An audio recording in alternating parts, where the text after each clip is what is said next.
ونستعينه ونستغفره ونعوذ بالله من شرور أنفسنا ومن سيئات أعمالنا من يهده الله فلا مضل له ومن يضلله فلا هادي له وأشهد أن لا إله إلا الله وحده لا شريك له وأشهد أن محمدا عبده ورسوله أما بعد فإن خير الحديث كتاب الله وخير الهدي هدي محمد صلى الله عليه وسلم وشر الأمور محدثاتها وكل محدثة بدعة وكل بدعة ضلالة وكل ضلالة في النار. أعوذ بالله من الشيطان الرجيم. بسم الله الرحمن الرحيم. يا أيها الذين آمنوا اتقوا الله حق تقاته ولا تموتن إلا وأنتم مسلمون.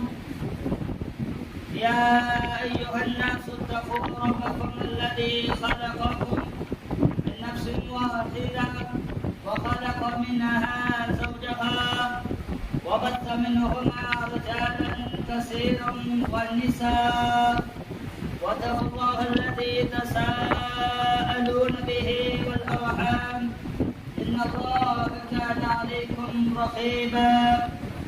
يا أيها الذين آمنوا اتقوا الله وقولوا قولا سديدا يصلح لكم أعمالكم ويغفر لكم ذنوبكم ومن يطع الله ورسوله فقد فاز فوزا عظيما.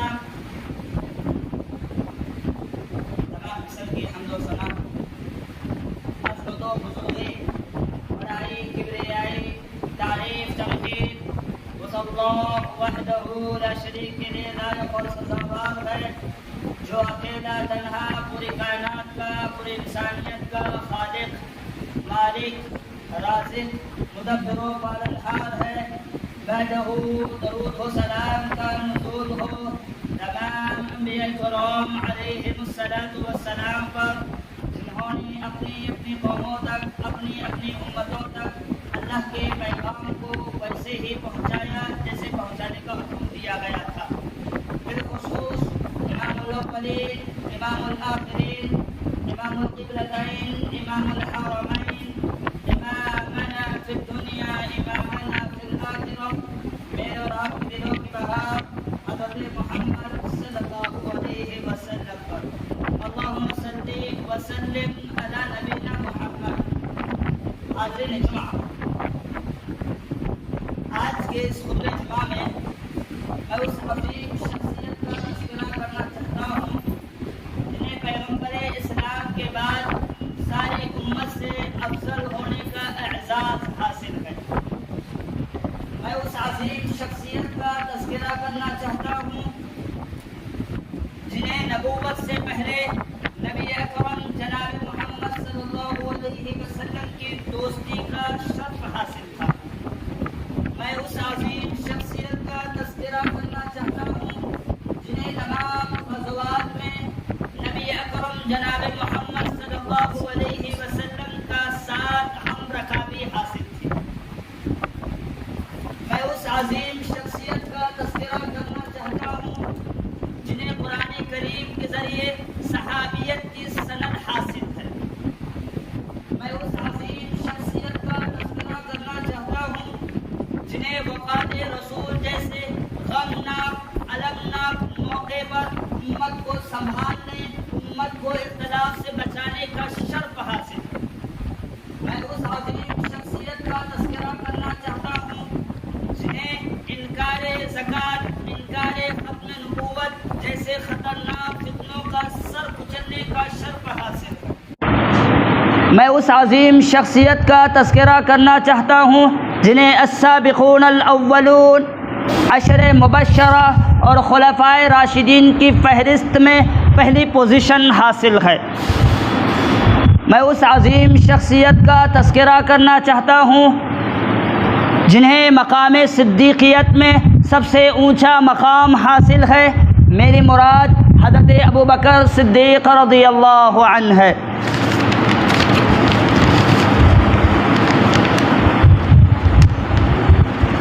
اس عظیم شخصیت کی کیا شان ہے، کیا فضیلت ہے، کیا مقام ہے، کیا مرتبہ ہے، آئیے ناطق وحی، شافی محشر، ساقی کوثر جناب محمد الرسول اللہ صلی اللہ علیہ وسلم کے زبانی سنتے ہیں کہ آپ کا کیا مقام ہے، آپ کا کیا مرتبہ ہے۔ اللہ کے نبی صلی اللہ علیہ وسلم نے بیان کیا، صحیح بخاری کی روایت ہے، راوی حدیث حضرت ابو سعید خدری رضی اللہ عنہ ہے، کہتے ہیں اللہ کے نبی صلی اللہ علیہ وسلم نے فرمایا بلا شبہ مجھ پر مال خرچ کرنے کے لحاظ سے تمام لوگوں سے زیادہ احسانات ابو بکر کے ہیں۔ اللہ اکبر۔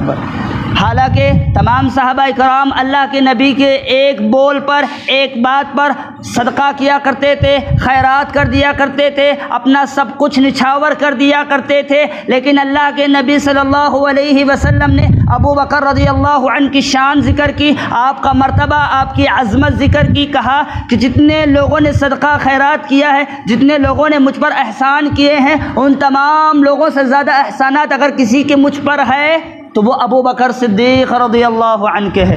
کیا مقام ہے، کیا مرتبہ ہے۔ یہی نہیں میرے بھائیوں، ذرا اور آگے چلیے، حدیث کے آخری ٹکڑے پر غور کیجئے جس میں اللہ کے نبی صلی اللہ علیہ وسلم نے بیان کیا۔ اللہ کے نبی صلی اللہ علیہ وسلم نے کہا کہ بلا شبہ اللہ رب العالمین کے علاوہ اگر میں کسی کو خلیل بناتا، کسی کو دوست بناتا، ابو بکر صدیق رضی اللہ عنہ کو بناتا۔ اللہ، کیا شان ہے، کیا فضیلت ہے، کیا مقام ہے۔ یہ جو مقام انہیں ملا، یہ مرتبہ جو انہیں ملا، یہ عزت جو انہیں ملی، یہ یوں ہی نہیں ملی میرے بھائیوں۔ اس کے لیے انہوں نے قربانیاں دی ہیں، اس کے لیے انہوں نے جد و جہد کی ہے، چاہے جان کی قربانی ہو، مال کی قربانی ہو، حتیٰ کہ اپنے گھر والوں کی قربانی بھی دی ہے، جب جا کر ان کا مقام اتنا بلند ہوا ہے، جب جا کر ان کا مرتبہ اتنا عظیم ہوا ہے۔ آپ جاننا چاہتے ہیں، آپ غور کرنا چاہتے ہیں کہ ابو بکر صدیق رضی اللہ عنہ کی کیا فضیلت ہے، آپ جاننا چاہتے ہیں ابو بکر رضی اللہ عنہ کا کیا مقام ہے، کیا مرتبہ ہے، تو آئیے ایک حدیث کی روشنی میں جاننے کی کوشش کرتے ہیں۔ صحیح بخاری کی روایت ہے، حدیث نمبر 3659، راوی حدیث حضرت جبیر بن مطعم رضی اللہ عنہ ہے، کہتے ہیں کہ ایک عورت اللہ کے نبی صلی اللہ علیہ وسلم کی خدمت میں حاضر ہوئی، آنے کے بعد اللہ کے نبی صلی اللہ علیہ وسلم سے کچھ گفتگو کی، کچھ بات چیت کی، پھر جب لوٹ کر جانے لگی، کچھ دور تک گئی، پھر واپس لوٹ کر اللہ کے نبی صلی اللہ علیہ وسلم کے پاس آئی اور کہنے لگی، اے اللہ کے نبی صلی اللہ علیہ وسلم، میں دوبارہ اگر آؤں اور آپ کو نہ پاؤں، اس سے مراد وہ آپ کی وفات لے رہی تھی، اگر آپ زندہ نہ رہے، آپ حیات نہ رہے، پھر میں آ گئی تو میں کس کے پاس چلے جاؤں، میں کس کے پاس جاؤں، کس سے گفتگو کروں۔ اللہ کے نبی صلی اللہ علیہ وسلم نے بیان کیا، اگر تو دوبارہ آئے اور مجھے نہ پائے تو ابو بکر صدیق رضی اللہ عنہ کے پاس چلے جانا۔ اللہ اکبر۔ حالانکہ اس وقت وہ صحابہ کرام بھی موجود تھے جنہیں اللہ کے نبی صلی اللہ علیہ وسلم نے دنیا ہی میں جنت کی بشارت دی تھی، وہ صحابہ کرام بھی موجود تھے جنہیں اللہ کے نبی صلی اللہ علیہ وسلم کے یہاں بہت بڑا مقام تھا، بہت بڑا مرتبہ تھا، وہ صحابہ کرام بھی موجود تھے جنہوں نے جنگ بدر میں، جو میں اور آپ اچھے سے جانتے ہیں جنگ بدر کے غازیوں کی کیا مقام ہے، کیا مرتبہ ہے، جانتے ہیں، وہ لوگ، وہ صحابہ کرام بھی موجود تھے، لیکن اللہ کے نبی صلی اللہ علیہ وسلم نے کہا کہ اگر تم مجھے نہ پائے تو کس کے پاس چلے جانا، ابو بکر رضی اللہ عنہ کے پاس چلے جانا۔ اللہ اکبر۔ کتنی عظیم فضیلت ہے، کتنا بڑا مقام ان کو ملا، اتنا بڑا مرتبہ ان کو ملا، ان کی عظمت، ان کی فضیلت، ان کا مقام اللہ کے نبی صلی اللہ علیہ وسلم کی نگاہ میں کتنا بلند تھا۔ یہی نہیں میرے بھائیوں، حضرت ابو بکر صدیق رضی اللہ عنہ کی سیرت سے جو سبق مجھے اور آپ کو ملتا ہے وہ یہ ہے کہ ابو بکر صدیق رضی اللہ عنہ ایک بہادر شخص تھے، ایک لیڈر شخص تھے، ایک شجاع شخص تھے۔ لہٰذا سیرت ابو بکر اگر میں ذکر کر رہا ہوں، اس لیے ذکر کر رہا ہوں کہ آپ سنیں اور اپنے اندر بھی بہادری پیدا کریں، اپنے اندر بھی شجاعت پیدا کریں۔ سنیے حضرت ابو بکر رضی اللہ عنہ کتنے بہادر تھے۔ اللہ کے نبی صلی اللہ علیہ وسلم خانہ کعبہ میں نماز ادا کر رہے ہیں۔ میں اور آپ جانتے ہیں ابتدائی اسلام میں مشرکین مکہ مسلمانوں کو ستایا کرتے تھے، مسلمانوں کو اذیتیں دیا کرتے تھے، دین کی دعوت دینے میں، دین کی تبلیغ کرنے میں، نمازیں پڑھنے میں، اچھے کام کرنے میں لوگوں کو ستایا کرتے تھے، خیر کے کام کرنے نہیں دیا کرتے تھے۔ اللہ کے نبی صلی اللہ علیہ وسلم صحن کعبہ میں نماز ادا کر رہے ہیں۔ عقبہ بن معیط نے دیکھا کہ اللہ کے نبی صلی اللہ علیہ وسلم نماز کی حالت میں ہے، آپ کا گلا گھونٹنے لگا، آپ کا گلا گھونٹنے لگا۔ جو روایت میں ذکر کر رہا ہوں صحیح بخاری کی روایت ہے، حدیث نمبر 3678۔ عقبہ بن معیط نے دیکھا کہ اللہ کے نبی صلی اللہ علیہ وسلم نماز کی حالت میں ہے، گلا گھونٹنے لگا، اللہ کے نبی صلی اللہ علیہ وسلم کے گلے کو دبانے لگا۔ ابو بکر رضی اللہ عنہ نے دیکھ لیا، فوراً بھاگتے ہوئے اللہ کے نبی صلی اللہ علیہ وسلم کے پاس آئے اور عقبہ بن معیط کو دھکا دے کر دور گرا دیا۔ اور عقبہ بن معیط کو صرف دھکا دے کر گرایا نہیں بلکہ اسے ڈانٹتے ہوئے، اسے دھمکاتے ہوئے یہ بات کہی کہ اتقتلون رجلا ان یقول ربی اللہ، کیا تم اس شخص کو قتل کرنا چاہتے ہو، اس شخص کو مارنا چاہتے ہو جو تمہیں یہ کہتا ہے کہ اللہ رب العالمین میرا رب ہے؟ آپ اندازہ لگائیے کتنی بہادری تھی ان کے اندر، کتنا نڈر پن تھا، کتنا شجاع تھے وہ کہ کفار مشرکین کو للکارتے ہوئے، کفار مشرکین کو دھمکاتے ہوئے، کفار مشرکین کو ڈراتے ہوئے کہہ رہے ہیں کہ تم ایک آدمی کو اس لیے مار رہے ہو، ایک نیک شخص کو گلا گھونٹ رہے ہو صرف اس لیے کہ وہ یہ کہتا ہے کہ اللہ رب العالمین میرا رب ہے۔ آپ اندازہ لگائیں کتنے بہادر تھے، کتنے بہادر تھے۔ آج ہم جس سماج میں رہتے ہیں، جس معاشرے میں رہتے ہیں، جس سوسائٹی میں رہتے ہیں، ہم لوگوں کی اکثر ایک شکوہ شکایتیں ہوتی ہیں، مولوی صاحب ہم لوگوں کو ستایا جا رہا ہے، ظالم حکمراں ہم پر مسلط کر دیے جا رہے ہیں، ظالم پالیٹکس کے جو حکمراں ہیں ہم پر ظلم کر رہے ہیں، ہم پر زیادتی کر رہے ہیں۔ ذرا غور کیجئے، یہی سوال صحابہ کرام اللہ کے نبی صلی اللہ علیہ وسلم کے پاس لے کر آئے تھے ابتدائی اسلام میں۔ اللہ کے نبی صلی اللہ علیہ وسلم نے کہا کہ تم پر ابھی وہ وقت نہیں آیا ہے کہ تم سے پہلے لوگوں کو آرے سے چیر دیا جاتا تھا، ان کے جسم سے گوشت کو کھینچ کر نکال دیا جاتا تھا۔ آپ مجھے بتائیے کہ آپ کے ساتھ اتنا بڑا ظلم ہو رہا ہے؟ کیا آپ پر اتنی بڑی زیادتی ہو رہی ہے؟ آپ بہادری اپنائیے، آپ نڈر پن اپنائیے، اپنے دل میں اگر ڈر رکھے، خوف رکھے، اللہ رب العالمین کا رکھیے، توکل اللہ رب العالمین کے ذات پہ رکھیے۔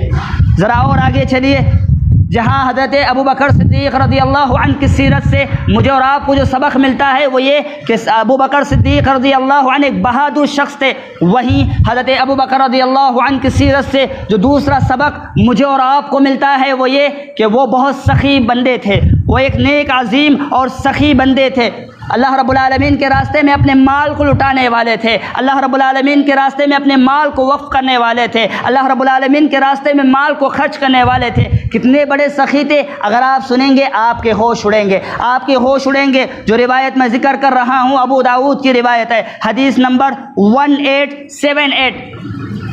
اللہ کے نبی صلی اللہ علیہ وسلم نے غزوہ حنین کے لیے تعاون جمع کرنے کے لیے کہا، صدقہ کرنے کے لیے صحابہ کرام کو ابھارا۔ صحابہ کرام مسجد نبی میں موجود تھے، جیسے ہی اللہ کے نبی نے کہا کہ صدقہ کرو، خیرات کرو، فوراً صحابہ کرام مسجد سے نکل گئے۔ جن کے پاس جو تھا، جو اپنی حیثیت رکھتے تھے، وہ لا کر اللہ کے نبی صلی اللہ علیہ وسلم کے پیروں میں رکھ دیا، آپ کے بارگاہ میں لا کر ڈال دیا۔ عمر رضی اللہ عنہ چلے گئے اور اپنے گھر کا آدھا سامان لے کر اللہ کے نبی صلی اللہ علیہ وسلم کی خدمت میں حاضر ہوئے اور لا کر اللہ کے نبی صلی اللہ علیہ وسلم کے بارگاہ میں رکھ دیا اور کہا اللہ کے رسول صلی اللہ علیہ وسلم یہ میرا صدقہ ہے۔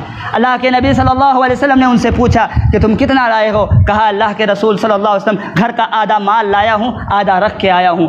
اتنے میں ابو بکر رضی اللہ عنہ تشریف لائے، لا کر اللہ کے نبی صلی اللہ علیہ وسلم کے بارگاہ میں رکھ دیا، آپ کے لیے اللہ رب العالمین کے لیے وقف کر دیا۔ اللہ کے نبی نے سوال کیا، اے ابو بکر تم کتنا لائے ہو؟ ابو بکر رضی اللہ عنہ کے جو جواب تھے، حضرت ابو بکر رضی اللہ عنہ کے جو کلمات تھے وہ میرے اور آپ کے لیے نصیحت ہے، میرے اور آپ کے لیے درس ہے۔ ابو بکر صدیق رضی اللہ عنہ نے کہا، اے اللہ کے نبی صلی اللہ علیہ وسلم گھر کا پورا سامان لا کر رکھ دیا ہوں۔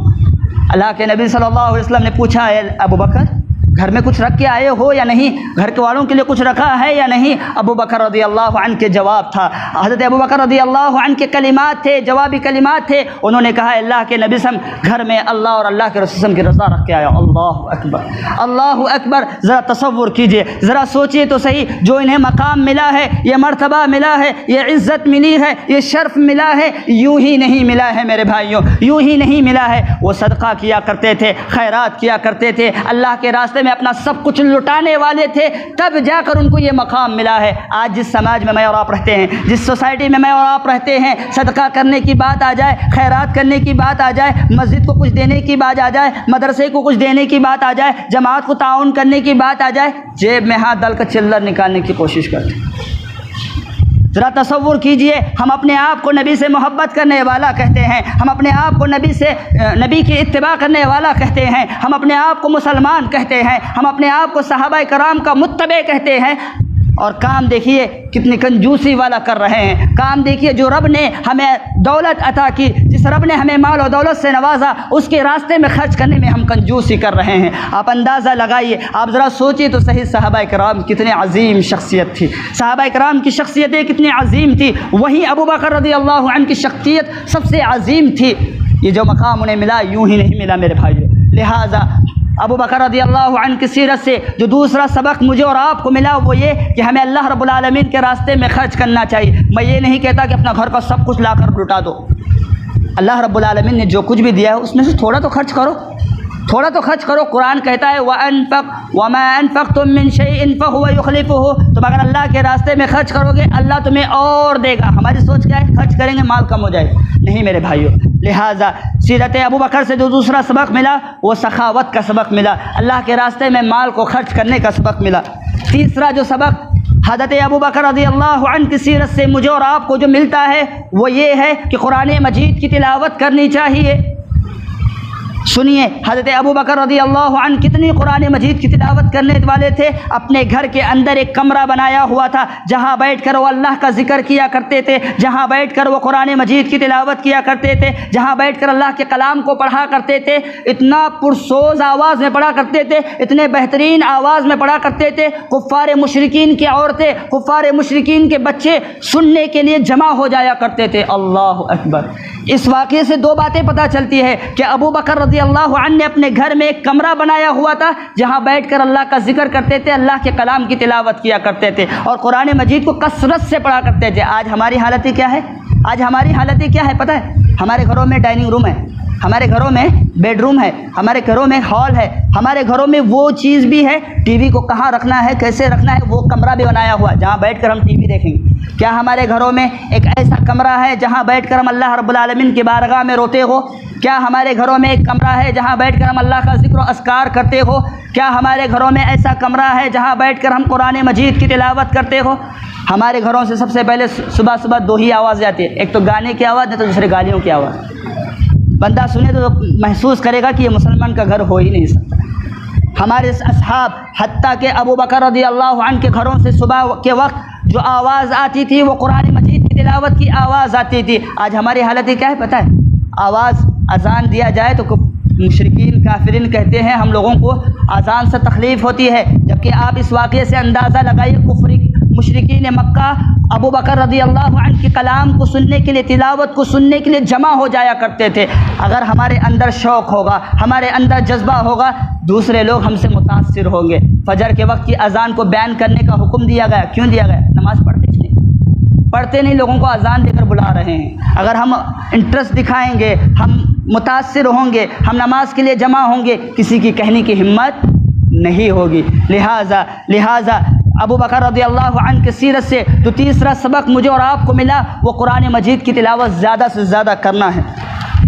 اسی طرح ابو بکر رضی اللہ عنہ کی سیرت سے جو چوتھا سبق مجھے اور آپ کو ملتا ہے، جو چوتھا درس مجھے اور آپ کو ملتا ہے وہ ہے تقوی کا سبق۔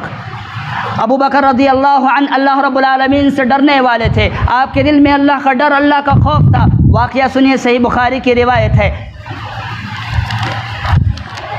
حدیث نمبر 3845، راوی حدیث حضرت انس رضی اللہ عنہ ہے۔ وہ بیان کرتے ہیں کہ ابو بکر رضی اللہ عنہ کے غلام ایک مرتبہ کھانے کی کوئی چیز لے کر ابو بکر رضی اللہ عنہ کے پاس آیا اور کہنے لگا کہ یہ کھانے کی چیز ہے۔ ابو بکر رضی اللہ عنہ نے پوچھا نہیں ہے کہ کھانے کی چیز کہاں سے آئی، کھا لیا۔ کھانے کے بعد انہوں نے پوچھا کہ یہ کھانے کی چیز تم نے کہاں سے لائی ہے؟ کہا کہ میں نے زمانے جاہلیت کے زمانے میں ایک آدمی کے لیے کہانت کی تھی، یعنی غیب کے بارے میں کوئی چیز بتایا تھا، حالانکہ میں غیب جاننے والا نہیں ہوں، میں نے بس ایسے ہی بتا دیا تھا اوٹ پٹانگ۔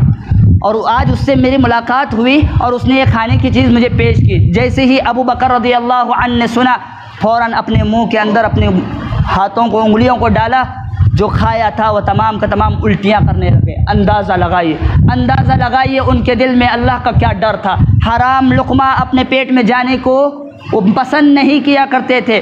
آج ہماری حالتیں کیا ہے؟ اپنے آپ کو مسلمان کہتے ہیں, اپنے آپ کو نمازی کہتے ہیں, اپنے آپ کو عمرہ کرنے والا کہتے ہیں, اپنے آپ کو حاجی کہتے ہیں. کیا کر رہے ہیں بھائی؟ حرام و حلال کی تمیز نہیں ہے, حرام و حلال کی تمیز نہیں ہے. جہاں سے آ رہا ہے بس کھا رہے ہیں, جہاں سے کما رہے ہیں بس کھا رہے ہیں. حرام کی تمیز نہیں, حلال کی تمیز نہیں.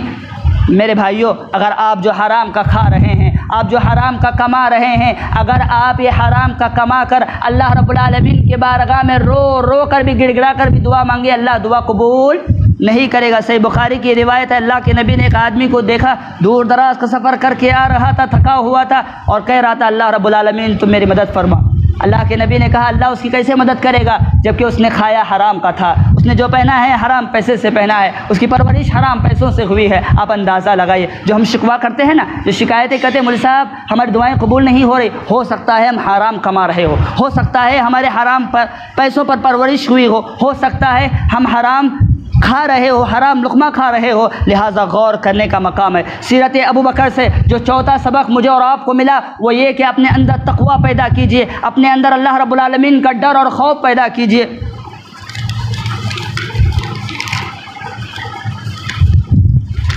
اسی طرح سیرت ابو بکر رضی اللہ عنہ سے جو پانچواں سبق مجھے اور آپ کو ملتا ہے وہ یہ کہ قبرستان کی زیادہ سے زیادہ زیارت کرنا چاہیے, قبرستان جانا چاہیے. اس لیے کہ بندہ اگر قبرستان جائے گا آخرت کی یاد تازہ ہوگی, موت کی یاد تازہ ہوگی, اسے احساس ہوگا کہ یہ دنیا چھوڑ کر ایک نہ ایک دن مجھے جانا ہے. جو روایت میں ذکر کر رہا ہوں ابن ماجہ کے اندر بھی موجود ہے, ترمذی کے اندر بھی موجود ہے. حضرت ابو بکر رضی اللہ عنہ کے غلام ام ہانی بیان کرتے ہیں, ابو بکر رضی اللہ عنہ قبرستان جایا کرتے تھے اور بیٹھ کر وہاں رویا کرتے تھے, گڑ گڑایا کرتے تھے, اتنا روتے تھے کہ آپ کی داڑھی جو ہے رونے کی وجہ سے, آنسوؤں کی وجہ سے گیلی ہو جاتی تھی. ان کے غلام نے, ہانی نے ابو بکر رضی اللہ عنہ سے کہا کہ آپ قبرستان آتے ہیں اتنا کیوں روتے ہیں؟ انہوں نے کہا کہ میں قبرستان آ کر اس لیے روتا ہوں اس لیے کہ قبر آخرت کی منزلوں میں پہلی منزل ہے. جو بندہ یہاں کامیاب ہوا آگے بھی کامیاب ہوگا, جو یہاں فیل ہوا آگے بھی فیل ہوگا. لہٰذا آپ ذرا اندازہ لگائیے ابو بکر رضی اللہ عنہ کی شخصیت کتنی عظیم شخصیت تھی کہ دنیا ہی میں اللہ کے رسول صلی اللہ علیہ وسلم نے انہیں جنتی ہونے کی بشارت دی تھی. اللہ کے نبی نے کہا تھا وَأَبُو بَكْرٌ فِي الْجَنَّةِ کہ ابو بکر جنتی ہے. دنیا کے اندر ہی جنت کی سرٹیفکیٹ اللہ کے نبی صلی اللہ علیہ وسلم کے زبان رسالت سے مل چکی تھی, لیکن اس کے باوجود آخرت کو یاد کیا کرتے تھے, اس کے باوجود قبر کے عذاب کو یاد کر کے رویا کرتے تھے. آج ہماری حالت کتنی افسوسناک ہے پتہ ہے؟ ہم قبرستان بھی جاتے ہیں ماوا کھا کر یوں کر تھوک رہے ہیں. قبرستان جا کر ایک بندے کو اپنی موت کی یاد آنی چاہیے تھی, قبرستان جا کر ایک بندے کو قبر کے عذاب کی ہولناک کی یاد آنی چاہیے تھی. وہاں ٹھہر کر بھی دنیا کی باتوں میں مصروف, ارے میرے کاروبار میں نقصان ہو. ایک بندے کے جنازے میں جاتے ہیں اور وہاں بیٹھ کر کاروبار کی باتیں ہو رہی ہیں, وہاں بیٹھ کر ماوا کھا کر یوں کر کے تھوک رہے ہیں. میں نے بعض لوگوں کو ایسے دیکھا ہے وہاں واٹس ایپ چلا رہے ہیں اور بعض لوگ تو گیم کھیلتے ہیں. اندازہ لگائیے ہم کس حد تک بے حس ہو چکے ہیں, ہم کس حد تک موت کو بھلا چکے ہیں, ہم کس حد تک قبر کے عذاب کو جھٹلا چکے ہیں. اگر واقعی ہم موت کو یاد کرنے والے ہوتے, اگر واقعی قبر کا عذاب کی ہولناکی ہمارے دلوں میں ہوتی, وہاں جا کر اس طرح کی حرکتیں ہم کبھی نہ کرتے. لہٰذا ہم تمام لوگوں کو چاہیے ہم قبرستان کی زیارت کریں تاکہ موت کی یاد تازہ ہو. سیرت ابو بکر رضی اللہ عنہ سے جو چھٹا سبق مجھے اور آپ کو ملتا ہے وہ یہ کہ سامنے والے کو معاف کرنا چاہیے, عفو درگزر سے کام لینا چاہیے. میرے بھائیوں, بہت اہم واقعہ آپ لوگوں کے سامنے ذکر کر رہا ہوں. جو روایت میں ذکر کر رہا ہوں ابو بخاری کے اندر یہ موجود ہے. حضرت ابو بکر رضی اللہ عنہ کی بیٹی, میں اور آپ اچھے سے جانتے ہیں, ام المؤمنین حضرت عائشہ رضی اللہ عنہا پر جب بہتان لگایا, الزام لگایا گیا کہ نعوذ باللہ من ذالک آپ نے بدکاری کا ارتکاب کر لیا ہے, تو بہت سارے مشرکین, بہت سارے یہود اس میں ملوث ہو گئے اور اس فتنے کو ہوا دینے لگے.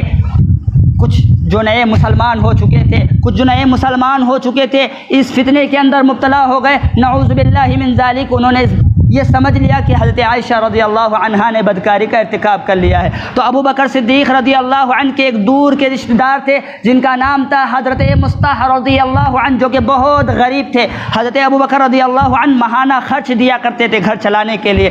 جب انہوں نے بھی اس فتنے کو ہوا دیا، وہ بھی ملوث ہو گئے، انہوں نے بھی حضرت عائشہ رضی اللہ عنہا کے بارے میں یہ سوچ لیا کہ نعوذ باللہ من ذلک انہوں نے بدکاری کا ارتکاب کر لیا ہے۔ اور اس بات کی خبر جب ابو بکر رضی اللہ عنہ کو ہوئی، ابو بکر رضی اللہ عنہ نے کہا اللہ رب العالمین کی قسم، اللہ رب العالمین کی قسم، آج کے بعد میں مصطح رضی اللہ عنہ کو ماہانہ خرچ دوں گا ہی نہیں۔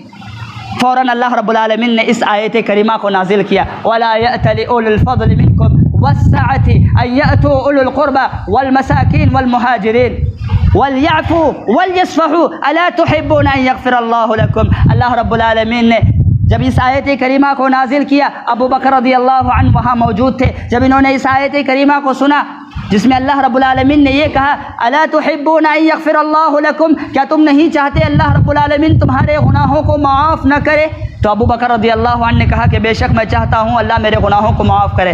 انہوں نے کہا کہ آج کے بعد میں مصطح رضی اللہ عنہ کو معاف کرتا ہوں۔ جو انہوں نے کہا میں اسے معاف کرتا ہوں، اور ماہانہ خرچہ جو دیا کرتا تھا، منتھلی جو دیا کرتا تھا، میں وہ دوبارہ شروع کرتا ہوں۔ آپ اندازہ لگائیے، ایک باپ کے لیے اس کی بیٹی کی عزت سے بڑھ کر کوئی چیز نہیں ہوا کرتی، لیکن جب انہوں نے اس طرح کے ارتکاب کیا، اس طرح کی برائی میں ملوث ہوئے، اس طرح کے گناہ کے کام میں ملوث ہوئے مصطح رضی اللہ عنہ، اور جب اللہ نے اس آیت کریمہ کے ذریعے معاف کرنے کا حکم دیا، فوراً کہا الا تحبون ان یغفر اللہ لکم، اللہ میں چاہتا ہوں کہ اللہ مجھے معاف کرے۔ آج ہماری حالت کیا ہے پتہ ہے؟ کوئی ہمارے ماں بہن پر گالی دے، اس سے بڑھ کر اسے گالی دینے کی کوشش، معاف کرنا دور کی بات ہے۔ ہمارے یہاں ایک چھوٹا سا لینگویج ہے، چھوٹا سا جملہ ہے، اینٹ کا جواب پتھر سے دینے کا۔ ماں پر گالی دیا، بہن پر گالی، بہن پر گالی دیا، ماں بہن پر، پورے خاندان پر گالی۔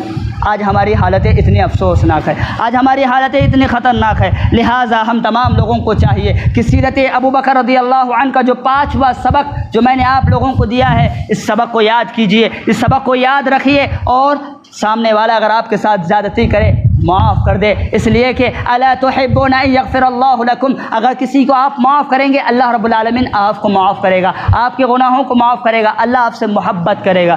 لہٰذا آخر میں اللہ رب العالمین سے دعا ہے اللہ رب العالمین ہم تمام لوگوں کو سیرت ابو بکر کے مطابق زندگی گزارنے کی توفیق دے۔ سیرت ابو بکر رضی اللہ عنہ کا جو میں نے درس آپ لوگوں کو دیا ہے، جو سبق میں نے آپ لوگوں کو دیا ہے، اللہ مجھے بھی یاد رکھنے، اسی کے مطابق زندگی گزارنے کی توفیق مجھے بھی دے اور آپ لوگوں کو بھی توفیق دے۔ آمین۔ وآخر دعواہم الحمد للہ رب العالمین۔